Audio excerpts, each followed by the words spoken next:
you better. Like, you don't have to say it, but just be like, mm-hmm. Mm-hmm.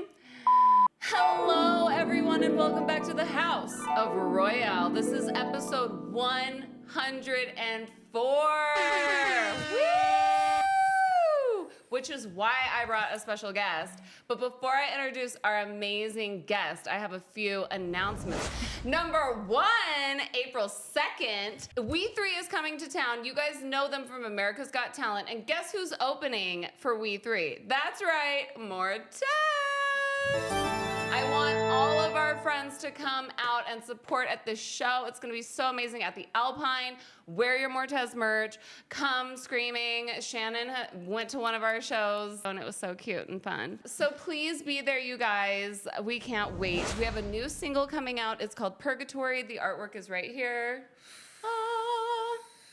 And we're going to get Shannon's opinion on it in a minute. I hope you guys love it, because we do.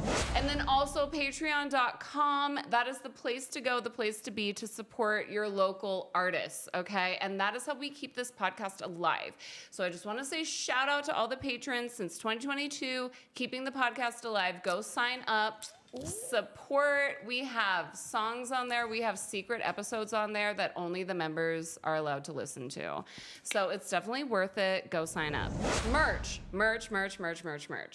Get a shirt, get a hat, get a beanie, whatever. Just get something and support the band, you guys. Artists are out there trying to put their tours together, try to put their music out, and it is expensive.com, honey. So support your local artists however you can. Support your local choreographers and teachers however you can. Go take their classes. And that is all. We love you so much. I'll see you in a second. Bye.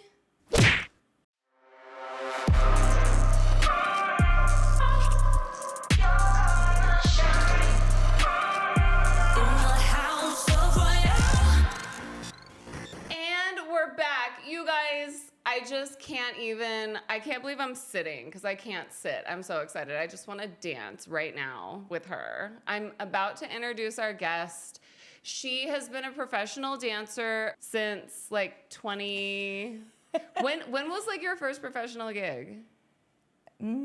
Probably 2002. Yeah, since 2002, baby.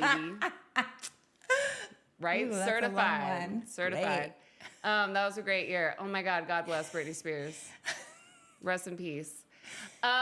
She has been a professional forever, you guys. She's a choreographer. Her choreography is so powerful, so amazing. Like, I have chills talking about it right now. She is a teacher, and she's been changing lives ever since she stepped foot onto the dance floor. Everybody, please give it up for the incredibly talented Shannon Ramsay. Woo!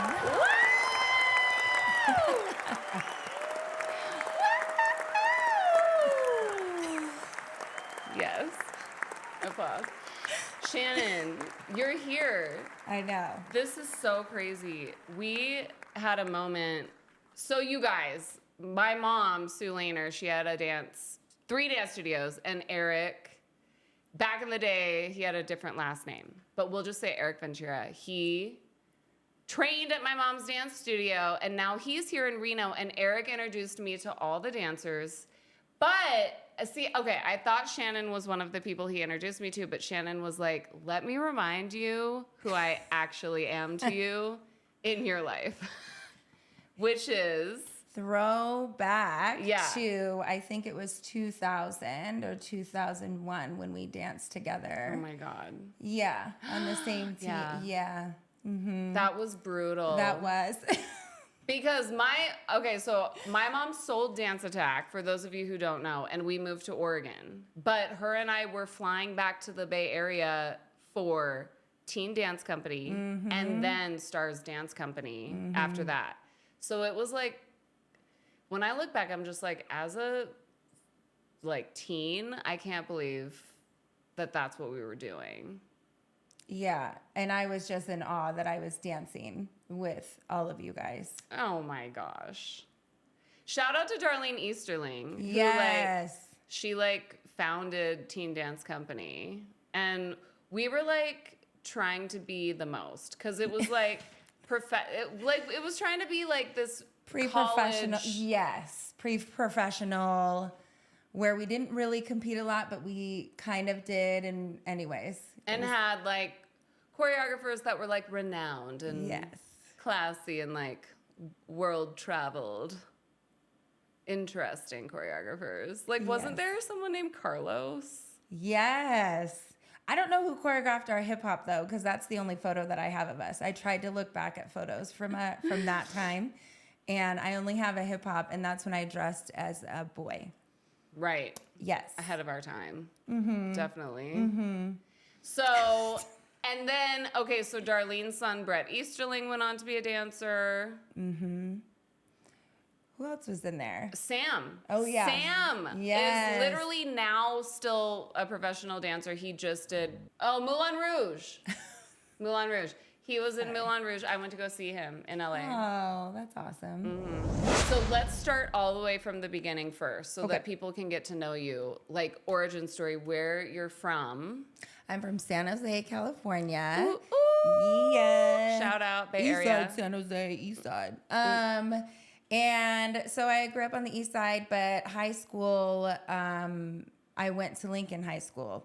But before that, I was dancing at Suzanne Dancers. Whoa, back in the day. I still have my jacket. I should have worn it. It has my name on it. That's so cute. It still fits because I was this big when I was there. Oh my God. I'm so tall. How tall are you? I'm 5'9". Wow. But I like grew to 5'9" very, very early. Mm-hmm. Yeah. Like 13, 14? No, probably before that. Like 12, like 11, 12, I was already. Oh my God. Yeah. Wow. Right. Crazy. That's why I was always the base. So wait, was dance first or was cheer first or what was first? Dance was first. So I started when I was, I want to say 4 or 5.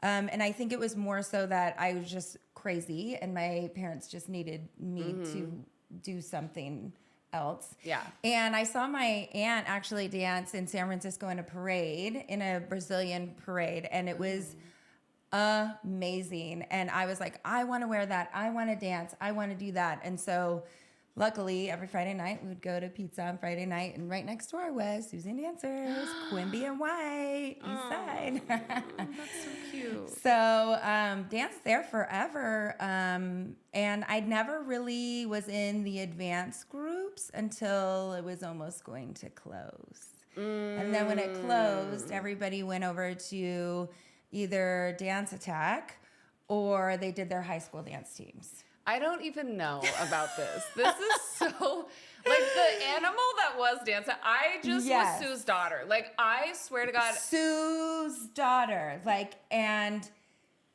But, like, when you start the second half of your life, which I feel like I've lived, I feel so old. But the tea that I'm finding out now about my mom and Dance Attack is so crazy. It was really competitive back then. It's a lot of stuff that I didn't know about, though.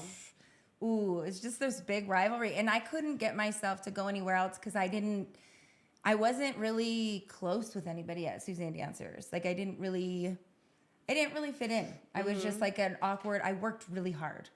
I have videos with Melissa Draper. I don't know if you remember Melissa Draper from Suzanne Dancers when she choreographed there. Anyways, and Maria Diaz, who just actually got to go back and dance in the Super Bowl.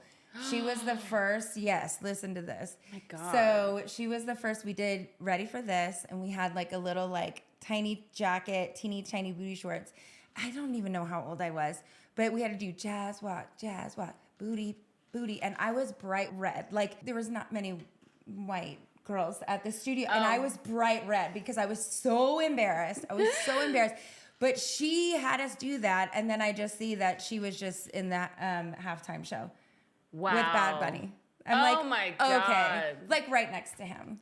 Crazy. Like right after the wedding. I know. The thing about dance is like, I think you just have to be so obsessed with it and like want to be a dancer. And I envy all of you guys that love it so much because I think, I was just telling Brett yesterday because I took Danny's class and by the end of class, I was like crying, like during like the cool down. Yeah. And the song was like, you don't have to worry about a thing. And I'm like, oh, no, no, no, no, no, no, no, no, no. Like the tears. And I'm just like, damn, like I wish that I could give my training to a dancer that like really wants a dance career. Because you do, like, one of our girls, Karen, is like the main Taylor Swift girl. And I'm just like, that's so cool. But like, I just never wanted that. But it's like so beautiful to see. Because to be a dancer at that level, it is a sacrifice. Oh, for sure. It's so hard. And you have to just literally embody it and just be obsessed with it. But also have all of that training that just comes naturally to some people. Yeah. Yeah. Because I worked really hard, don't get me wrong, but I worked really hard, but I just was not that. Like, I just wasn't on that level, but I loved it so much that I couldn't stop. I think you are at that level. When it comes to the hip hop, like, you could have done Justin Timberlake. The Justin Timberlake tour I see you doing, like being on. I feel like you absolutely are that level dancer. And yet I just talked to my therapist on Monday about how I missed that opportunity because I was pretty sick during that time. And because I went to college for dance and finished at the senior year. Awesome. Was American College Dance Festival. I was a soloist in the gala performance. And as soon as I graduated, I just spiraled and just started drinking heavily. And so I missed the opportunity. Okay, let's talk about it. Like, trigger warning for anyone watching this. These are like, deep topics, but I think it's so beautiful to recognize these things and to talk about them out loud, because so many people, even right now watching this, are thinking, should I go to that class tonight or not? Like the AA class, or like, should I reach out for help or not? Should I just keep it a secret? I think for me, like the same time frame, the reason why I feel like I missed out is like losing my mom to suicide. Like totally, like I think I was still functioning, but I couldn't process that that was actually real. Yeah. And it hits so hard later on if we don't deal with it. Yeah.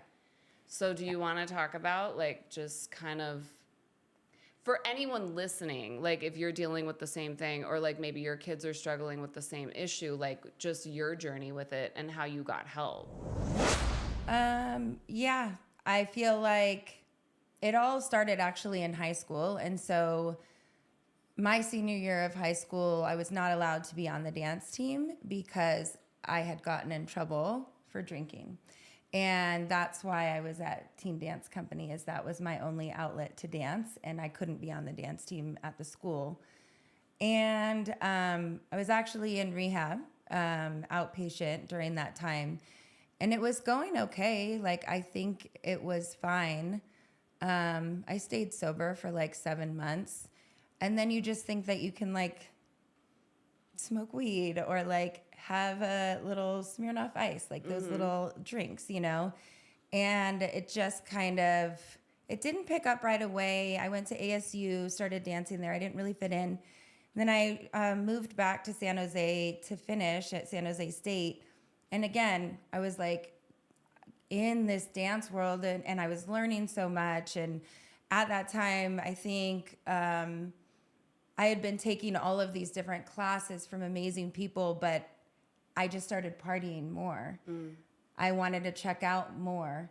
It was almost like self-sabotage or something. I don't know what it was, but I just couldn't stop.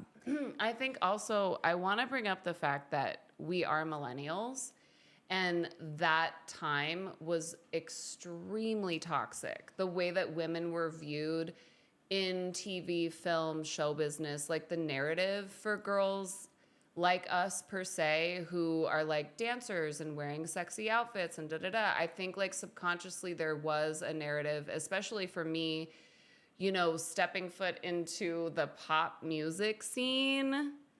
you really are looked at as like an over-sexualized, like you're replaceable. We're all so replaceable. And also everyone that at that time, in my opinion, was partying. I think it was very like a cultural normalized thing. Like MTV was still hot. Britney Spears was the hottest thing. And Britney, Christina, Justin, like that whole industry, all of those dancers were drinking and doing drugs. I mean, it's still happening to this day.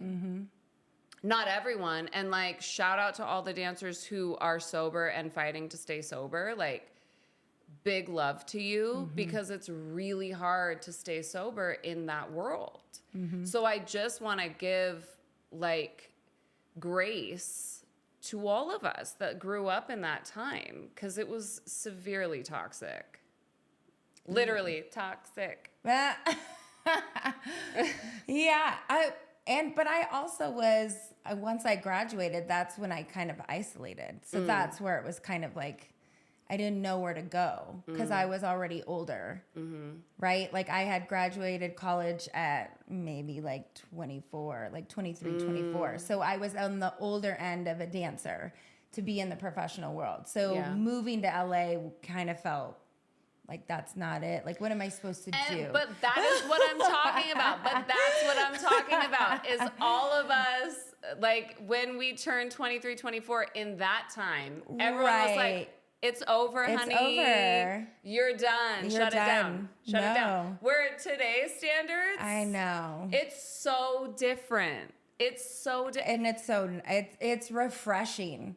It's so refreshing to see all the dancers, even if you talk about the Super Bowl, like every age group, every body, like it was superb. And it just melted my heart because it didn't need to be teeny tiny things and it didn't need to be sexualized. I'm telling you right now, I went to the dentist yesterday and I begged my dentist and the assistant to not tell anyone how old I am because now they know. Oh. And I'm just like, it's because we grew up in that time. Right. Where when you turn 25, your career is over. It's over. And that's why it was awesome to see Karen like on tour because I was like, oh my gosh, this is such an amazing thing, especially after the pandemic. Totally. That was just amazing. And shout out to Karen. Like, I hope that someday we reconnect. Same. I hope you come do the pod. So. Come to Reno. Yeah, come teach. Yeah. That'd be awesome. Or just hang out. I would love to hear her perspective on what it's like to be such a famous dancer and then to come to a city like this. And like maybe people don't know who you are. It's like, how do you deal with that for the rest of your life? Like, oh, yeah. Okay, so your personal experience, you isolated yourself. What does that mean? Like you cut yourself off from everyone or you just personally felt like it was over for you and you didn't know where to go? I just was working because I was living in the Bay Area. And so I was just teaching at many studios and, teaching during the day, teaching evenings, choreography on the weekends, and just grinding in the Bay Area. But like, I felt like I was rewarding myself by drinking. So that would be my reward by working so hard. And so I ended up starting to drink at home and isolating that way and kind of covering it up. And so that it just was, history repeats itself if you're not going to change anything. So it wasn't until 2011 that I was like, I've been covered too much by higher power, whatever it is, that I needed to go to rehab for real this time. And it was really hard. It was really hard. And I actually cried the next day after my last drink. The next day I cried all day because it was basically, I was breaking up with a relationship that I knew that was there for me since I was 14. And so I'm sober 14 and a half years and it's crazy. But just talking with my therapist about how the shame is still with me. The shame is still with me. And hence the reason why I'm like, I don't like the way this looks. Because right after college, I put on a ton of weight. Why? Because I was not dancing the 8 hours a day that I was in college. So I plumped up. But okay, we're talking gymnasts, ice skaters, anyone that lived our life and then you quit. It's always a question of like, what am I going to do? Right. To maintain my body when I was training 6 to 8 hours a day. Like, what are we supposed to do? And we didn't get training in that. Like, no one talks to you about the transition. No one talks to you about, like, what do you do if you're not teaching dance and you're not going to be a professional dancer? Yep. What do you do? What do you do? Give us more guidance. I know they're doing that now, which is awesome. They actually have, like, dance management and all of that in college now. But, man, what a bummer. There was only 2 tracks, you know? Yeah. And for a lot of us, it was like, okay, we know we're not going to be professional dancers, right? But I mean, I'm sure, like, most of us, okay, if you're a millennial and you survived Y2K, you had an eating disorder. You might have gone to rehab. Your relationship with your parents is questionable if they're still alive. Like, it was a rough time. it's a rough time. And I feel like now it's all about reprogramming, rewiring. And I'm like, it's beautiful to see Gen Z, like, making changes with, like, communication and how we are as humans and how we, like, go about our daily lives. Like, it's just such a different world, I feel. Even in the professional world, like, making sure people feel safe and respected and heard and loved. I mean, it's not perfect, but we've made progress. You're allowed to say no now. Yeah. You're allowed to say no if, like, can you work overtime or can you take it? It's like, oh, yeah, I can set boundaries because forever we were just like, yes, yes, yes to everything. Totally. Right? Like, why would you ever say no? Yeah. I'm still working on that. Yeah. It's so. Can you be a substitute tomorrow? Yes. No, I can. Yes. Well, and my bad, because I was like, please do the podcast. She's like, no. I'm like, we'll see about that. I definitely, oh my God, so much of my mom is still, like, I wear the Mortez logo every single day. When I was growing up, all I wore was Dance Attack t-shirts and jackets. And so I'm like, oh my God, I'm turning into my mom. But no, I think it's better now. And then as far as weight, ladies, women, these days I feel like it's all about anti-aging. Like, are we taking care of ourselves so that we can actually look good in 10 years? And I feel like that is such, like, a saving grace for all of us girls. Yes, and lifting is acceptable and being broad and, like, eating the right foods and going off of the way you feel when you eat rather than the calories. Yeah. You know? Totally. And so I think that's also why, like, I gained so much weight and it was like, oh my gosh, I went to the doctor and they were like, okay, like, you're really not healthy. So I ended up doing Weight Watchers because I was like, I'm very, very large. And so I still have that in my head that, like, anyways, it's the reprogramming. It's the reprogramming. Like, I have to reprogram my mind that, like, this is my body at my age and I'm still moving and having a great time. Like, so like, I need to be in appreciation of that instead of beating myself up about what it's not, but what has it given me, you know? Where am I now and I can still dance and enjoy it? Yeah. Okay, for people who are sober and, like, let's say they've been sober for, like, a couple months, do you have any advice for them when it gets rough? I'm hoping that you're talking to a therapist or talking to somebody about any struggles that you have and unpacking any baggage that you have, because the longer you leave it, the bigger it gets.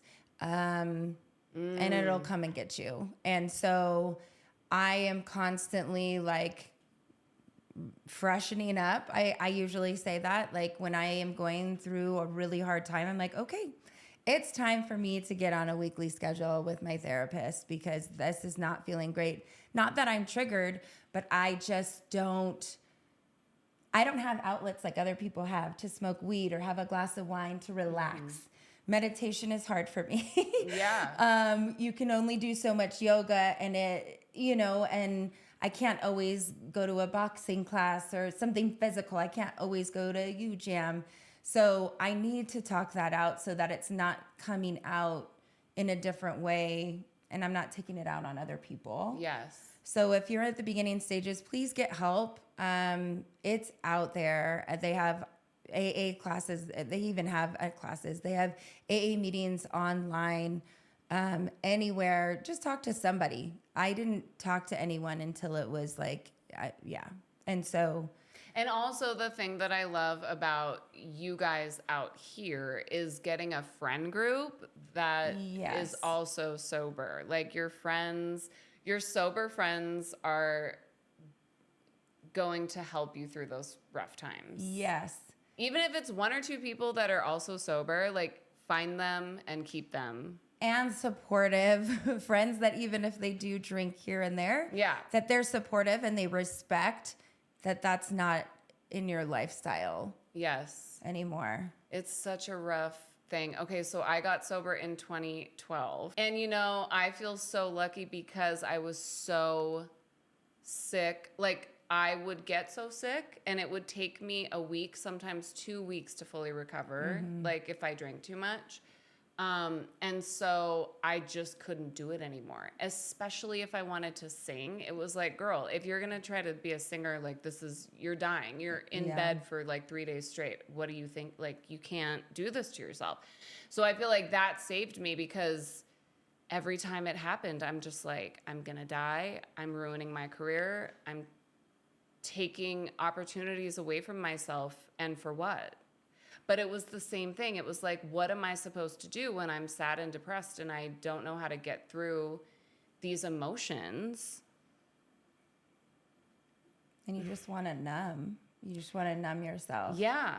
And I didn't have family at the time that was helping me, It's like, and not to throw anyone under the bus, but if you guys also have immediate family that aren't there for you, like I can relate, but I can also tell you that you check them off as people that you cannot turn to and talk to. You have to find a different group of people. I found Kimber. Kimber is a spiritual healer, life coach. Like she's like mom. She's like hardcore. And when you start getting down on yourself and thinking that it's impossible, she's like, her style is like, oh, we're not doing that. Here's what we will do.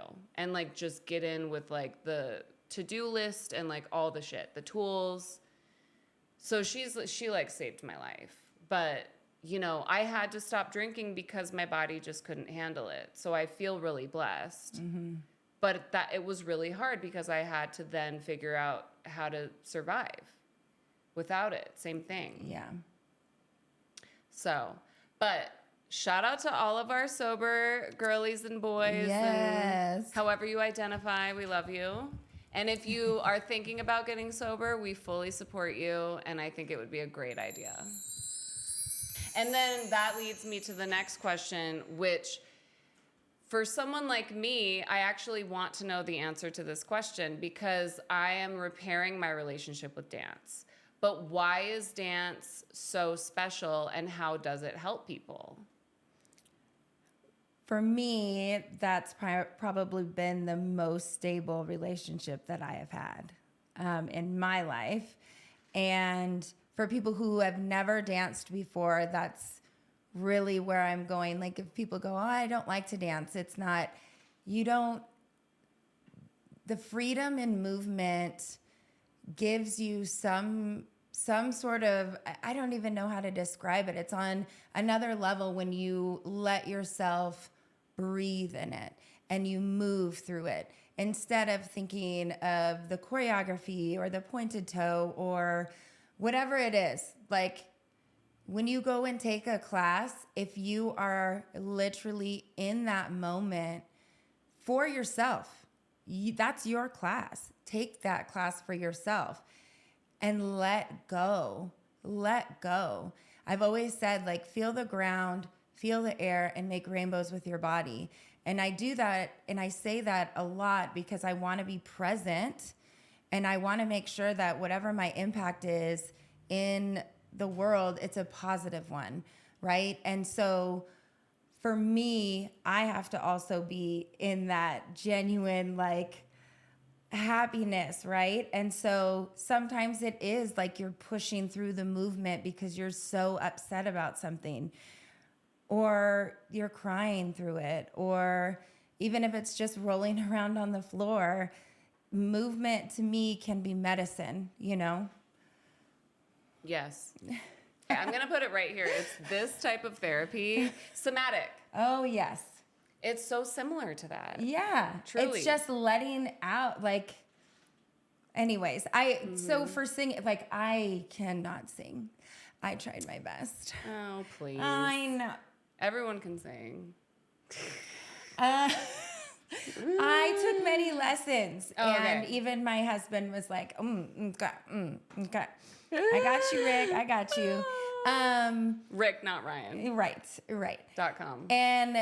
But that's not stopping me at home from singing out loud. Good. Like, that's the thing is, like, I want people to understand that, like, let it out. Like, it doesn't need to be anything that anybody else judges or looks at, or, like, don't tell me I am off key. If this is, like, I don't need to know. Am I going to an audition? Am I? No. Let me live my life. Just don't post it on TikTok because they will let you know, honey. But that's just it. I don't, right. But it's for me. And so that's just it, is I want people to know that, like, through dance, you can just be you. And even if you think you're like, I have 2 left feet, I don't hear the rhythm.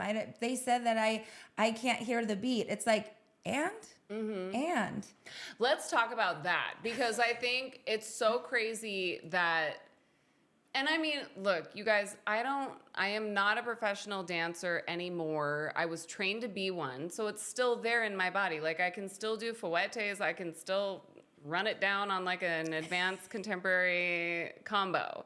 But okay, in my head, the inner saboteur is like, but you haven't been to class, and you might not be able to pick up the choreography, and you might look awkward, or you might feel awkward. It's like, for someone at my level to sit at home and be like, I can't get myself to class because I'm telling myself I can't dance, is so crazy. So it's just like, it doesn't matter, like, what level you're at. All of us have that internal voice. And then I go to class and I see these moms who are just jamming out and they do not care. Yes. They don't care. And it's so good because you feel that. Yeah. You feel that release. Yeah. That's why I love going, is because it's like, what? Yeah. Let's go. And then Danny's like, add a triple pirouette. And I'm like, okay. And we're just like doing pirouettes. And I'm like, and the mom next to me doesn't care. Yeah. She could care less. No. Because this is her time. Yes. And that's what's so great about these classes. Yeah. Like, LA is not like that. No. Oh my God. Oh, no. No. I went to the playground and I met Robin Wright. I mean, for the second time. You know who I am, but you always forget. And we were talking about her and Melissa doing the podcast. You know, the heels chick? Yes. Or whatever.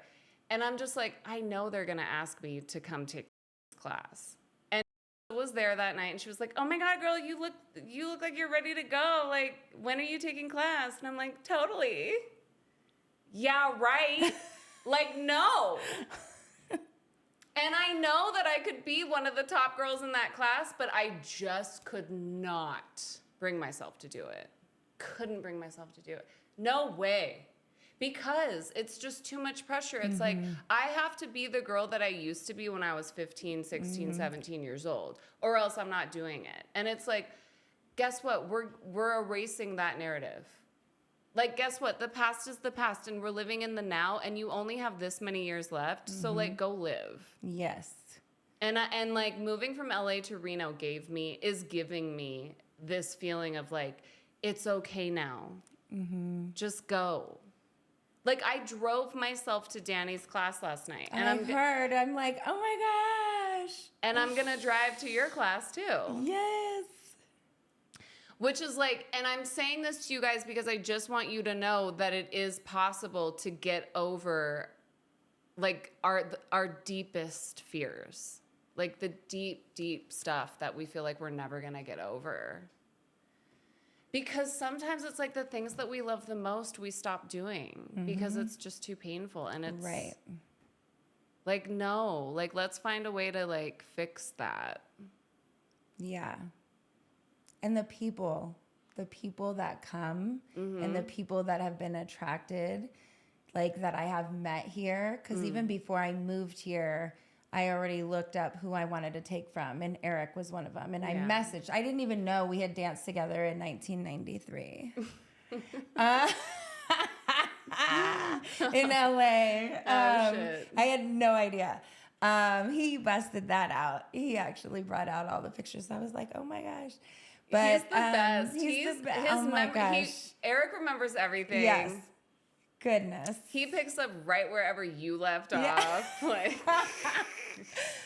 But yeah, I was like, I want to take from him because he represented happiness and joy. And as I was taking New Jam from him, I was like, who are these magical humans that are just kind?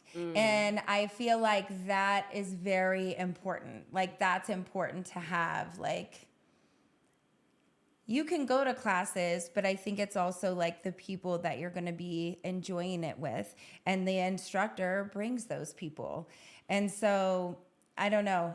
There's something magical happening. Like you moving here and being sober is like, that's like, I don't know, like stars aligned. I don't know, but it's just really magical. I'm so grateful that you were here. Like I am so grateful. It has been really serendipitous. And I feel like my mom kind of like brought me here on purpose for this healing moment. It's just all just is so, it feels like the guides are like, yes, you're here on purpose, obviously. But I do want to talk about the teacher thing because in our day, teachers were very strict and very, like, I don't want to say they were mean to us, you guys, but they were so all about flexing to get us, to make us know that they were one of the top dogs and that they were getting us ready for the professional world. And it was like, if you do or say anything wrong, like I remember going to New York and taking class, I forget his name. He choreographed one of my solos, but I don't even know your name. But I really hope I wasn't chewing gum, but maybe I was. He literally had the whole class turn around and he walked to the other side of the room. And then after, he was like, go spit out your gum. So it was gum. Don't do that. Even in today's world, you're not supposed to do that. But yeah, I mean, they were, it was like the most brutal. It was brutal. I couldn't watch Dance Moms when it came out because I felt, no knock on Suzanne dancers, but you knew what level team you were on. And then like just and it's so interesting because that just follows any path that you go in dance, from the WNBA to the NBA to just dance in general. Is like you have your main and then you have your lower level. Like it's just this like, yeah. And then the directors or whoever is in charge is just scary. Yes. I was on a dance team, I'm not going to name. The team was. It was a hip hop dance team. And like the coach, or he wasn't even dance trained, but he was the one that was running it. And he would get so mad and he would have a towel and he would wipe off his sweat and he would throw it at people that would mess up or that like, it was cray cray. Yeah. Like, that's the type of stuff where I'm like, oh, wow, okay. Yeah. Mm-hmm. Right. Whereas, like, when we meet dance teachers who are nice, we're just like, what is this? Wow. The Truman Show? Is there a camera? Right. Like, is this even real? They're so giving. It's so welcoming. Right. And I'm definitely not used to that. Yeah. Yeah. But So, thank you for being nice, Reno dance teachers. yes. But also, like, and like working for a mean boss, I was just watching the Tyra Banks doc. I just watched it. Yeah. And it's the same thing, y'all. Yeah. Like, it was that time, like, where everything was like, go crazier, make them do this, make them do this. Like, we need more viewers. We need to make it more wild and crazy. And then Tyra, the way that she treated her best friends is just, like, definitely the tone of what we were dealing with, too. Because you feel like they're family. Like, like, I remember this choreographer, I'll bleep out his name. And I really thought that he was like family. But then I realized maybe he actually hates me. Because it just was like, well, first of all, you never put me front and center. Made it a point to never do that.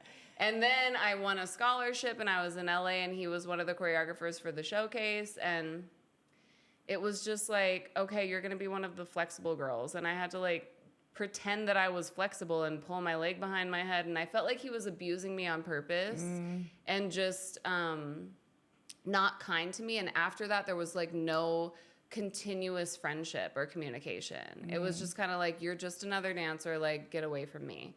Instead of like, oh, I'm sorry you lost your mom. Why don't you come take my class? Like, yeah, I'm here for you or what. And I know that that's a lot to ask from anybody, but I just feel like it was very like the Tyra vibe where you're just like a minion and then bye. You worked for me for a while. Yeah. Yeah.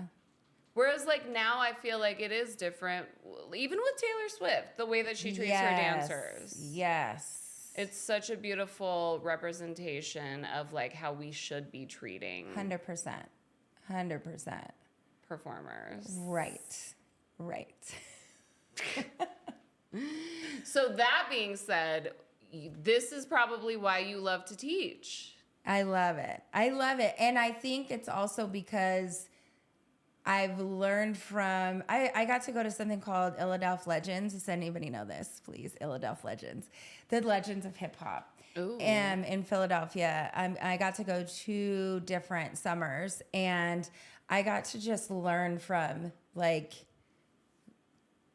Crazy Legs and Don Campbell and Buddha Stretch and Meech and Tyrone Proctor, which was one of the original dancers for Soul Train.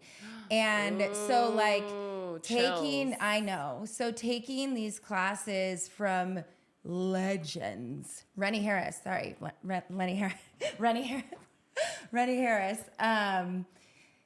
just taking from these legends, but how they were able to teach in such a giving way. It was so different because you go to these conventions, you go to these like, big name choreographers and the, I'm not gonna name anything specific, but they have an ego. There's egos that are involved. But when I went to this Philadelphia Legends and it was just all hip hop, so it was whacking to breaking to popping, locking. It was just all styles. It was all styles. And what? Crumping? I don't know if they had crumping there, but I did go to LA and I took crumping class though. Okay. I made sure. Like that's the only term I know. Crumping. Whacking. But like what the is way whacking? But the way that they taught their classes inspired me to be like, that's how you just want to share knowledge or you just want to share the experience. Right. And so that's where like I love to teach because I feel like my husband wanted to dance for our wedding. Rick. Shout out Rick. Hey. He wanted a choreographed routine. He is a gentleman that can hear, A gentleman. but he doesn't like, wow. Totally. Yeah. I it takes choreographed time. a routine for him and for him to look amazing, and he looked amazing. He looked amazing. It was the cutest thing I've ever, and the joy that he had in it, that's what I'm like, oh my gosh. If anybody thinks they can't dance or they're not good at it, it's not that. It's your own like self that's putting yourself, like stopping you from releasing and just going with it and enjoying it for what it can be. Yeah. Because it doesn't have to be leg behind the head. It doesn't have to be, you need to memorize 8 counts. Like, let's not do that. Yeah. Let's groove, let's move, and let's enjoy each other's company. Yes. So Do you have video of that? I do. I actually do. Because we can just put it right here, like while you're talking about it. It is the That'd be cutest so thing. cute. It is really cute. Because I want to encourage, because even with my beautiful partner, Brett Skis, I want him, he's an amazing, we go in the garage and I teach him partner lifts. Yes. Which are really hard. They are hard. You have to learn how to lift a girl, men. Right. It's rough stuff. And he is such a good dancer. He could be such a great dancer. And I want to get him tap shoes too. Because like he's a drummer and a guitar player. And like natural. just his timing is like ga. And so I just want to encourage all the men too to get out there on the dance floor. Because usually you see all the women, all the moms, and like all the girls come out to dance. But it's like we need more boys. Yeah. Yeah. So, I am definitely encouraging Brett to come take class with me at some point. Yes. But I do want like something beginner so that I want it to be fun and easy. Yeah.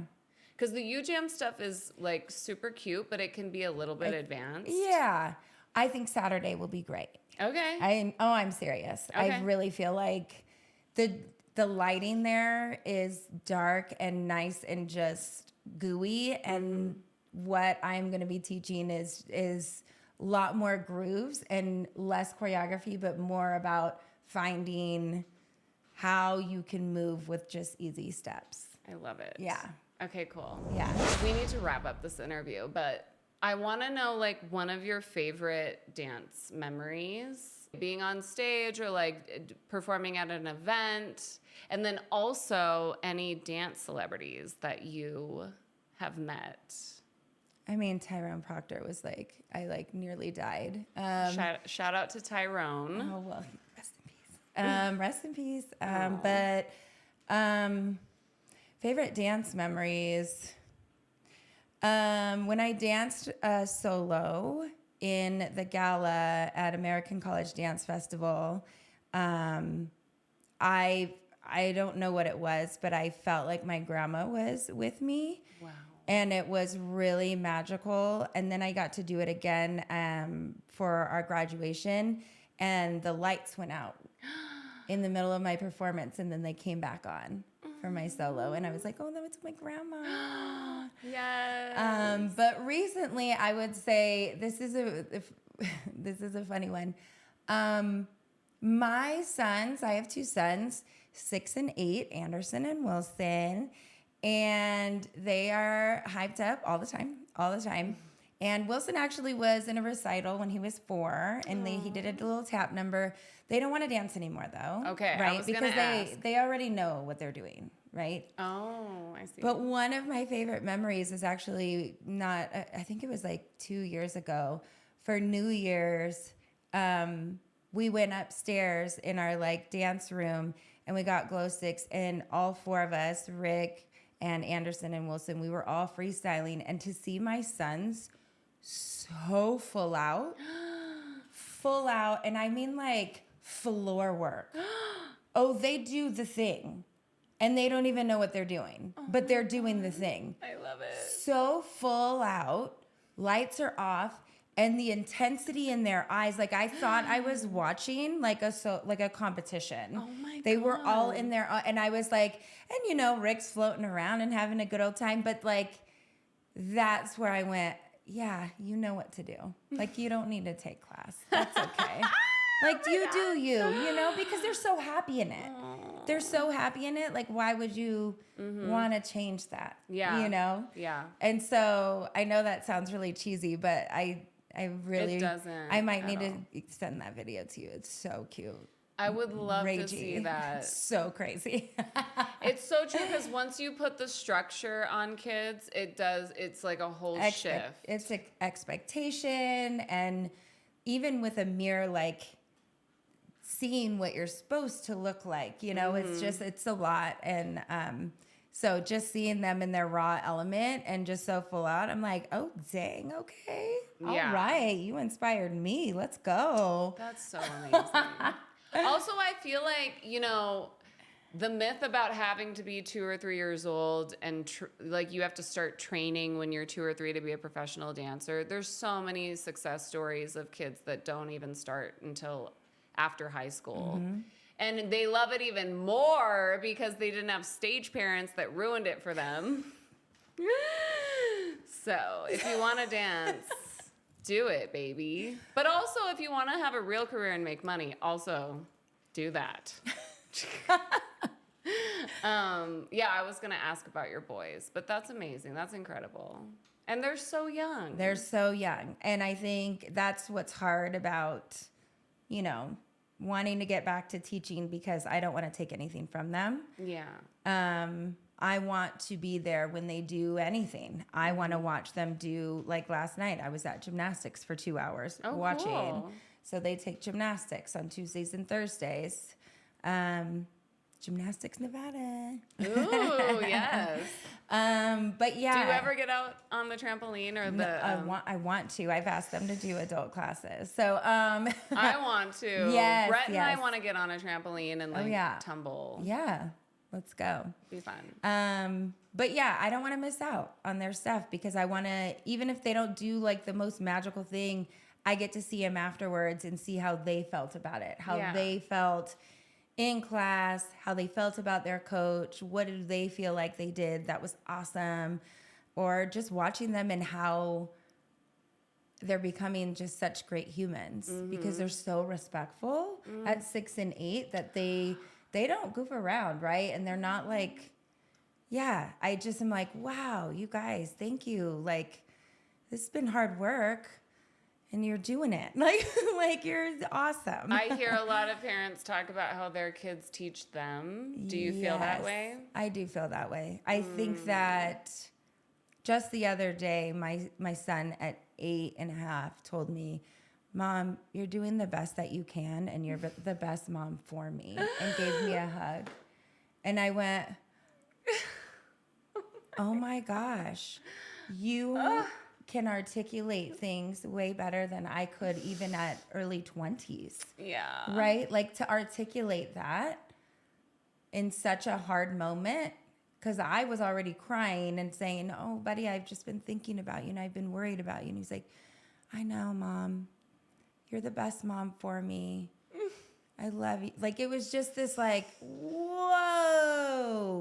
magical human. Okay. Yeah. Wow. Okay, shout out to Elizabeth April. She has a YouTube channel, and she talks about aliens and how some of these kids are starseeds for real. And the stuff that they say is literally because they are here to, like, change the world. Oh, okay. And so if you ever hear your child say something super profound, they are probably a starseed. No, but I just think kids in general and animals too, they can see spirit, they can feel spirit, like messages come through them, like they're just so much more susceptible to seeing and feeling all of it. Mm-hmm. Whereas like when we become adults, we like block off a lot of the spiritual stuff. And I mean, I'm obsessed with spirit. Like now I am. I used to be scared of it, but it's not just my mom that visits me, y'all. But I love it when kids are so in tune. Yeah. It's so beautiful, truly. And you're so lucky that you have 2 boys that are respectful. Right. Because God bless all the moms that have little boys that are the opposite. It's real hard. But that's incredible. Yeah. You're so blessed. That's I so am. cool. It's tough. I'm not gonna lie. It's Yeah. tough though. But yeah. I can't imagine. I mean, I can't because I don't have kids. No, it's, Like, yeah. You should come over sometime and see the craziness that happens. They hang from the ceiling. Okay. I have gymnastics rings right when you walk in the front door. Oh. Yes. It's for real. Brett would probably do better with them than me. It's like geeks out all the time. I'd be like, okay, point your toe. Okay. It's really good, but can we just try a little bit harder? That's why I Stay can't. focused. I know I was not meant to have children or teach. I'm such a nicer person when I'm not doing either of those things. But yeah, I think, you guys, the final message here is that we have to find the healing in whatever we're doing in life. And in the regards of dance, I think if you have not ever taken a dance class, it's extremely important to put that on your bucket list or your to-do list to go try, like for the first time. I wish that I could have the experience of trying a dance class for the first time and feeling the magic of it for the first time, because it is so, it's just like you're in another world. Yeah. Truly. Yeah. So thank you for teaching dance and for giving people that experience. Yes. No, it's really a gift. I'm happy to teach. I just want people to come that just want to feel that, because I've seen it so many times before where they just go and literally they just brighten up, and I just, oh gosh. Like, that's such a gift to just be able to dance with people that just let it all go. Yeah. And we're back for an extra special Patreon clip. Shannon wants to share some information about one of the most amazing dance companies. Shannon, tell us all about it. Monacon Dance Company in the Bay Area is a Bollywood dance company that I've been working with for the last 20 years. And Monacon is my dear friend. Love her to pieces. And Amber, I love you too. I just want to say, if you have not been to one of their shows, Fall Showcase or Spring Showcase, then you need to get on it. Also, they've done all the shows, so many shows all over the world, and AGT and all of these things. But the best part about working with the company is the openness, open-mindedness. And I was just telling Rochelle about how much I love to choreograph for them, because they always just go, here, just do whatever. And they all just go with it, and it ends up being incredible. So if you have not checked out any of the videos, go on YouTube and look up Monacon Company. Yes, thank you. I'm going to subscribe to your guys' YouTube channel for sure. I need to get inspired. What is one of your favorite routines from their company? Because it's been like 20 years, I don't know what my favorite. One that stands out is my vampire act. So if you ever, you would love that one. So you should look at that one. But I did choreograph to Born This Way, and I felt like I actually choreographed that for the dancers, meaning for their experience, instead of all the visual effects that I normally do with, sometimes I do like 40 or 50 dancers on stage. This was very simple. And it was very meaningful for me and for the dancers to experience that. So anyways, if you can, check it out. We've got all kinds of styles. They go with it. And thank you so much, Mona, for always allowing me to express myself the way I want. Shout out, Mona. We love you. Yes. One more question. So is there a dream of opening?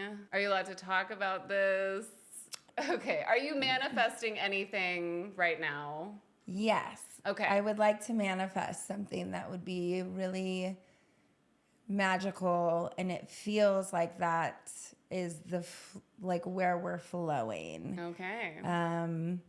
Shout out to Pulse PDX in Portland, Oregon, because the people that I met there were just, unicorn people, and that place is magical. If you haven't been, please go.